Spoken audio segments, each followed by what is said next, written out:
Hello my friends, welcome to the metal shop. Today, if you look according to the instructions, we are working on the seats. Pretty complex actually. You'd think it would be simple, but if you look at those instructions there, then there's another page. Yeah, pretty complex. So, when I bought the Cobra project, this one here, the wood on the bottom was already done.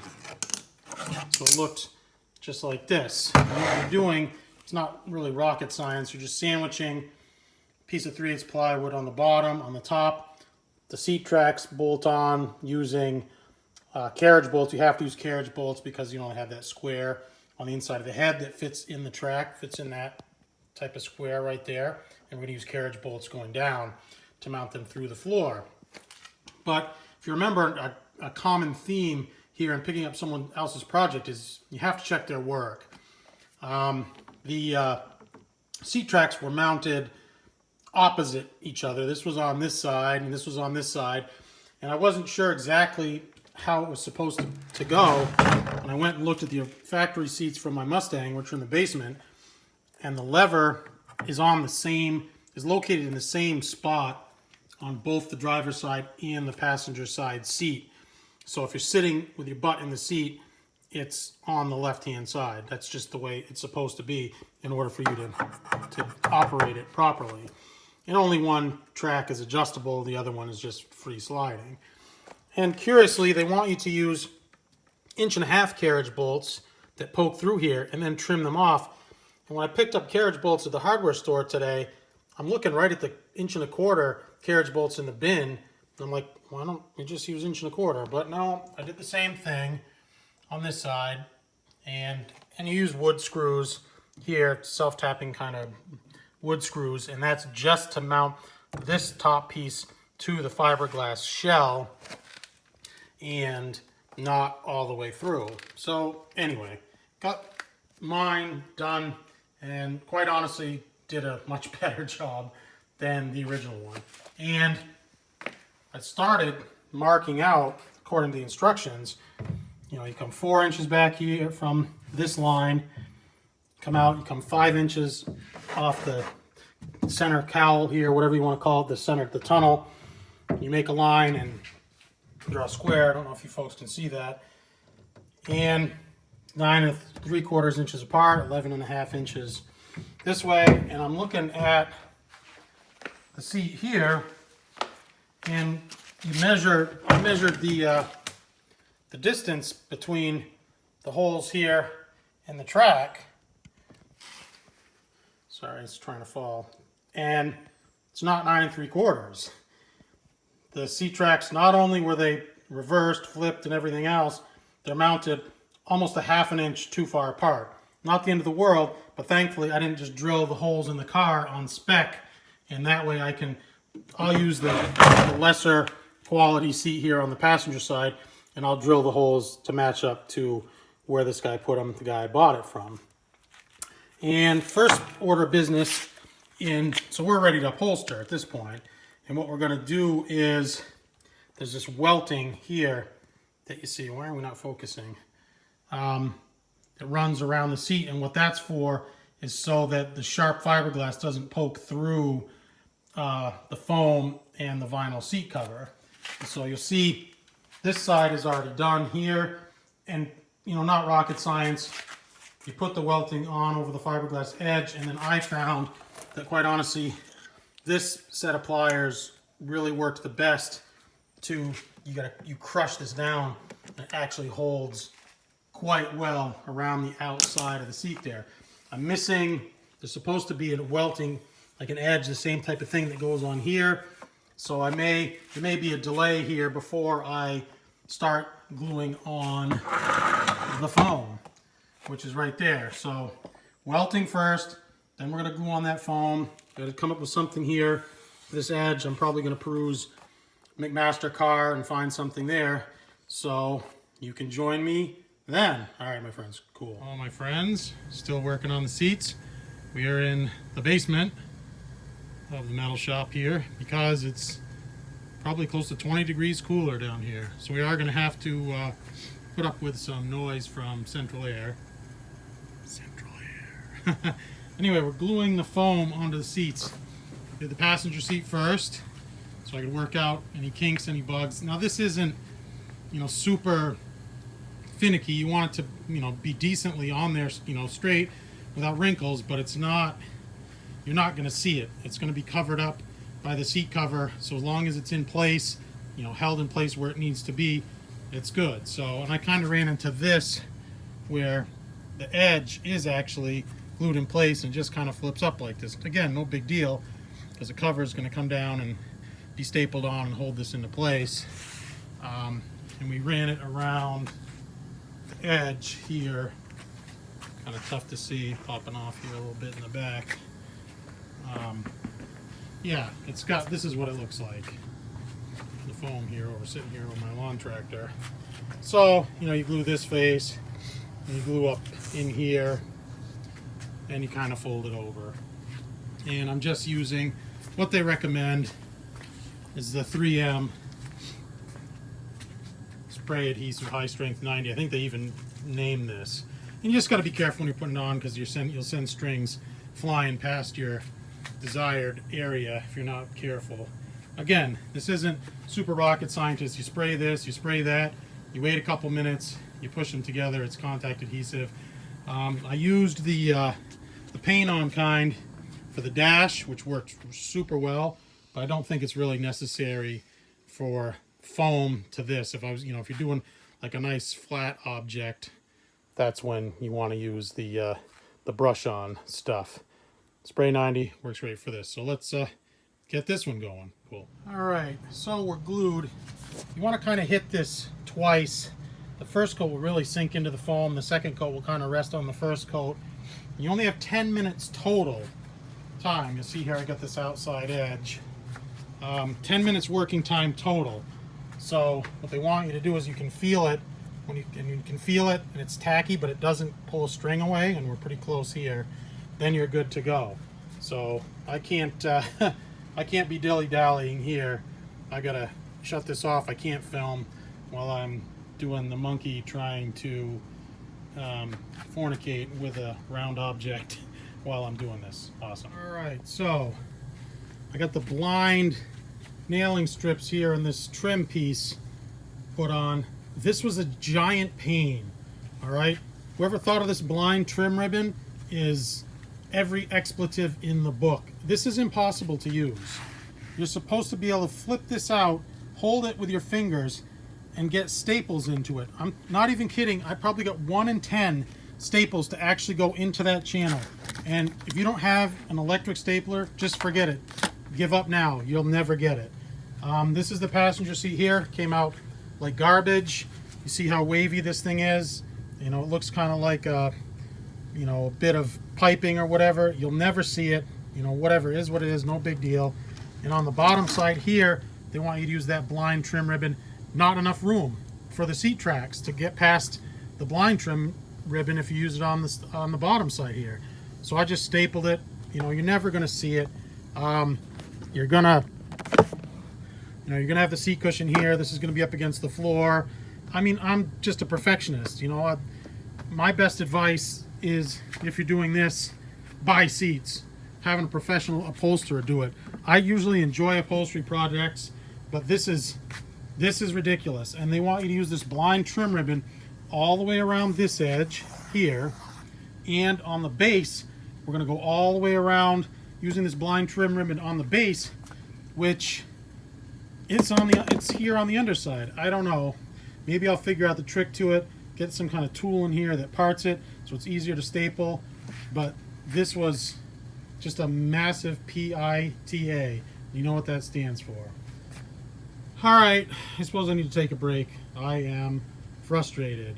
Before I stretch the covers, you see them sitting over there, before I stretch the covers on. All right, not cool. All right, so got the passenger seat test dummy.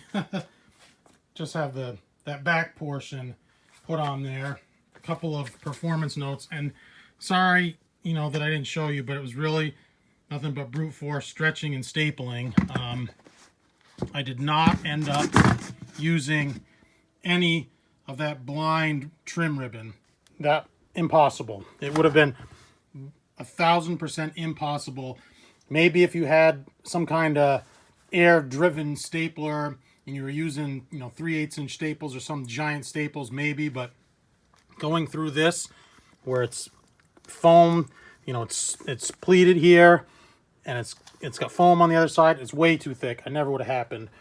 So just worked around the edges there, both sides. And what I found here, if you look outside here, we got that hurricane, I can't even pronounce the name, coming through here right now. Power might go out. It's been flickering quite a bit. We're just getting the tail edge of it here in New England, losing a lot of force now that it's met land. Anyway, so I'm working on just pulling this on, and what I did last time was I started on the bottom side here, and stand by. The performance note that I wanted to show you here, I did it on the other seat, was I wanted to tuck the material under the seat rail here. And what I realized in doing that was, I just happened to look, I'm like, am I going to be able to put the bolts on the seat track? Because they're big.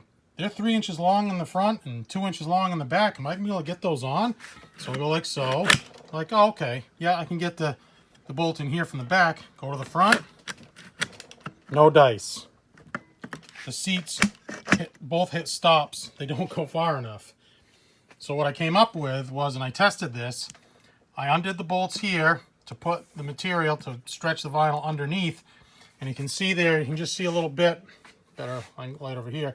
I put a giant 1.25 inch fender washer under there. So what I'm going to do, because the problem being, and I'll show you here on this other seat, once this is stapled in place, you're never getting back there to that bolt without pulling the material. That bolt, so you're not going to be able to take the seat track off to put the bolts on. So what I came up with was, I thought, I can unbolt the front and probably pry it enough maybe to get it on. You could grind this away, but you really don't want to do that. Anyway, put the fender washers on there. So what I can do is I can take this bolt out, the front bolt out, and I can twist this to the side just enough, because that'll act kind of like a hinge. There's a washer crushed up against the wood, the fender washer, so it will spin just enough, even though this is cranked super tight, spin just enough to the side to get that bolt through. So, and I'll talk about these seats when they're done. They're not ideal. I mean, not super happy with them. I want to replace them already. But yeah, let's keep this going on. Right, so it is several days later, and we're still in the basement here, getting ready to prepare to mount. They call this the seat base. And you remember the other day when Hurricane Isaias, however you pronounce it, came through here, and we're looking out the window saying we're going to lose power. Well, I did lose power, which stunk, but I still had enough daylight, and what I found was I had to break out my old spring-loaded staple gun here, and it worked way better than the electric staple gun for attaching the seat. So what they have you do now is, I've measured the center, and you measure 2 inches from the back, and then 10 inches also from the back. And we're going to drill through this and the bottom here. And what you're going to do is you're going to use 2 bolts to bolt. We're going to cover this after. We use 2 bolts to bolt the seat bottom here to the back, however you want to say it. And what we're going to do, so we'll drill all the way through, and then I've got some special 2-inch bolts that are full thread. So we're going to bolt the 2 bolts to this and make them studs. So we'll drop the seat base onto the platform here and bolt together. So we're going to drill all the way through with a 5/16 bolt, and then we're going to come through and we have to drill the bottom here underneath with a hole saw or a spade bit to make room for the bolts that are now holding the stud in place. I'll show you this so it will make sense. Stand by, let's drill some holes. All right, so here's what we have created. We've drilled through, we've used the all threaded bolts, which I was only able to find in stainless, which was fine. You want to use big fender washers. I like to crush these till I hear the wood starting to crack just a little bit, starting to crinkle. You'll see the washer gets really nice and sucked in there.